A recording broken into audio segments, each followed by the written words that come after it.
പാട്ടിയാലക്കോടയിലെ പ്രതിഷേധത്തിൽ അറസ്റ്റിലായ യൂത്ത് കോൺഗ്രസ് പ്രവർത്തകരുടെ ജാമ്യാപേക്ഷ തള്ളി. ദില്ലി പാട്ടിയാല കോടതിയാണ് ജാമ്യാപേക്ഷ തള്ളിയത്. പ്രവർത്തകരെ 5 ദിവസത്തെ കസ്റ്റഡിയിൽ വിട്ടു. അഭിനന്ദ് ചേരുന്നു വിശദാംശങ്ങളുമായി. അഭിനന്ദ് പറയൂ. ഉച്ചകോടിയിലെ പ്രതിഷേധത്തിൽ യൂത്ത് കോൺഗ്രസ് പ്രവർത്തകരുടെ ജാമ്യാപേക്ഷയാണ് തള്ളിയത്. 5 ദിവസത്തെ കസ്റ്റഡി നേരത്തെ തന്നെ പോലീസ് ആവശ്യപ്പെട്ടിരുന്നു. പിന്നീട് ഗൂഢാലോചന ഉണ്ടായ നിലപാടിൽ തന്നെയാണ് ദില്ലി പോലീസ് ഉള്ളത്.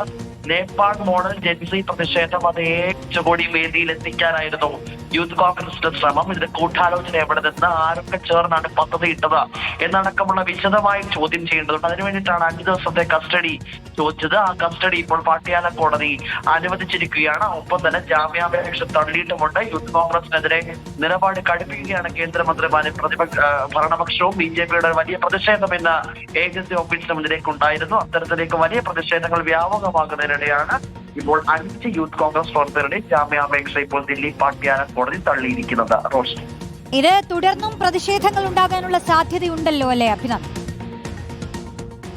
വലിയ പ്രതിഷേധത്തിലേക്ക് പോകാൻ തന്നെയാണ് ഭരണപക്ഷത്തിന്റെ തീരുമാനം. രാജ്യത്തിനാകെ നാണക്കേടുണ്ടാക്കിയ സംഭവമാണ് ഇന്നലെ ഉച്ചകോടിക്കിടയിൽ കരുതിക്കൂട്ടുള്ള പ്രതിഷേധം എന്നൊക്കെയാണ് BJP പ്രവർത്തകർ വ്യക്തമാക്കിയത്. ഇന്നലെ യുവമോർച്ചയുടെ നേതൃത്വത്തിലുള്ള പ്രതിഷേധം ഉണ്ടായിരുന്നു. നമുക്കറിയാം, വലിയ സുരക്ഷയിൽ ഉള്ള സ്ഥലമാണ് രാഹുൽ ഗാന്ധിയുടെ വസതി എന്നത്. രാഹുൽ ഗാന്ധിയുടെ വസതിയിലേക്കായിരുന്നു ഇന്നലെ യുവമോർച്ച പ്രവർത്തകർ പ്രതിഷേധവുമായി എത്തുകയും രാഹുൽ ഗാന്ധിയുടെ കോലം കത്തിക്കുകയും സാഹചര്യം ഉണ്ടായത്.